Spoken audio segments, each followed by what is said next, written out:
Uno de los elementos más utilizados a la hora de trabajar con Android, además de los botones, son aquellos elementos que están compuestos por dos posibles estados. Se le dice los compound button. Son aquellos que, como decía, tienen el estado verdadero y el estado falso. Los ejemplos más claros es la típica casilla de verificación, o también llamada checkbox, o el botón de encendido apagado que se le puede conocer con el nombre de toggle button. En este ejemplo lo que vamos a hacer es vamos a trabajar con ambos casos. El primero de ellos va a ser un toggle, es este botón que tenemos por aquí, ya lo tengo configurado, que así como características especiales podemos decir que le podemos indicar un texto cuando está encendido, un texto cuando está habilitado e indicar si está o no habilitado. ¿Vale? Cambiaría ese texto en concreto. Como ya tenemos la interfaz adaptada tanto a la parte izquierda como a la parte como la parte normal por tren como landscape, deberíamos de tenerlo en ambos sitios. En este caso lo tenemos por aquí. Bien, una vez que tenemos esto, vamos a empezar a escucharlo. Estamos hablando de que estamos trabajando con la pantalla de login, nos venimos a la pantalla de login y al tener el binding ya creado tenemos el acceso directo a este elemento. En el caso de querer escuchar el elemento tenemos dos opciones. La primera opción sería escuchar a posteriori, es decir, en qué estado se encuentra. Para poder hacer eso es muy sencillo. Lo único que tendríamos que hacer es acceder al botón de toggle y del botón de toggle acceder a la característica isChecked. En este caso estaríamos hablando de, por ejemplo, un formulario donde nosotros nos encontramos un rellenar datos y al final un botón y cuando pulso el botón capturo todos los datos del formulario. Pero en el caso en el que yo quiera actuar ante la ejecución o el pulsar dicho botón, tengo que escuchar un cambio de estado. Por lo tanto, utilizamos el onChecked Chain Listener. Aquí tenemos que tener cuidado porque tenemos que utilizar el onChecked Chain Listener que es de tipo compound button, porque luego veremos que tenemos otro tipo de compound. Eh, Le vamos a pasar la clase y para que esto pueda funcionar lo que tendríamos que tener aquí es la implementación de la interfaz onCheckedChainListener. Esto me va a pedir a su vez la importación de los métodos y a partir de este momento esto ya empezaría a funcionar. ¿Qué es lo que vamos a tener aquí? Bueno, pues aquí vamos a tener dicha interfaz, dicho método que trae la interfaz, donde por un lado tenemos quién ha generado el evento y por otro lado tenemos el estado al que ha pasado dicho elemento. Como ahora solo tenemos un tipo toggle y no queremos escuchar ninguna otra cosa de este mismo tipo, ni siquiera necesitaríamos preguntar quién ha provocado el evento. Simplemente nos interesa saber si está en verdadero o si está en falso.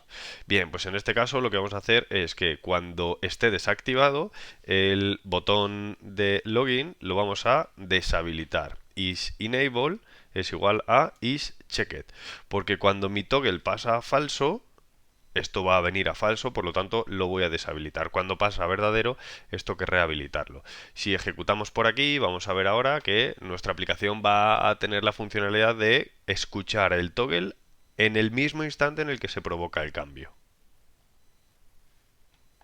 Vamos a ver que ahora mismo esto lo puedo pulsar, ahí lo compruebo, pero en el momento en el que provoco el cambio, esto ya no lo podría pulsar. Lo cambio, esto ya es pulsable, ahí se ve. Lo cambio, esto ya no es pulsable. La primera vez tendría que coincidir el estado en el que está esto con el estado en el que está esto, ¿vale?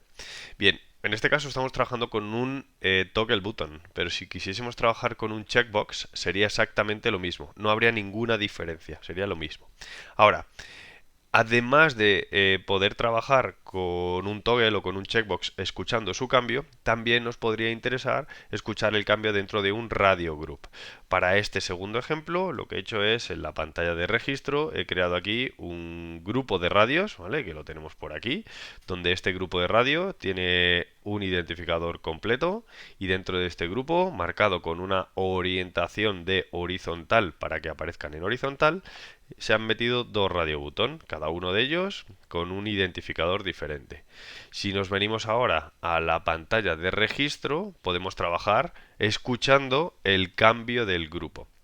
Hay dos formas de trabajar, exactamente igual que hablábamos antes. Tenemos la primera forma de trabajar, escuchar quién está seleccionado en el mismo instante en el que yo pulso cualquier otro botón, es decir, a posteriori.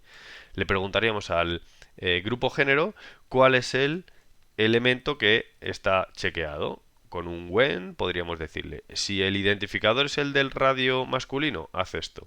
Si el identificador es el del radio femenino, haz esto otro. Esto sería actuar a posteriori. Pero en el caso en el que yo quiera escuchar ese cambio en el mismo instante, por ejemplo, habilitar o deshabilitar una parte de la interfaz, tendríamos que escuchar algo muy similar a antes, un onChecked Chain Listener, pero en este caso no estaríamos hablando de la interfaz que me viene de Compound, sino que me vendría de Radio Group. Le pondríamos aquí un dis, igual que hemos hecho antes, y la implementaría. OnChecked Chain Listener. Con cuidado de no implementar esta, porque estamos hablando de un radio group. Bien, una vez que tenemos esto, me va a pedir su implementación de métodos y me trae el mismo método. Con la diferencia que aquí me va a decir quién ha provocado el evento y aquí me va a decir el identificador del que está seleccionado de nuevas. Con un when podríamos decidir, en el caso en el que el checked ID sea binding.radiofemenino.id, harás esto. En el caso en el que sea el masculino, radio masculino, harás esto otro. De esta forma podríamos actuar a priori, es decir, en el mismo instante en el que se provoca el cambio.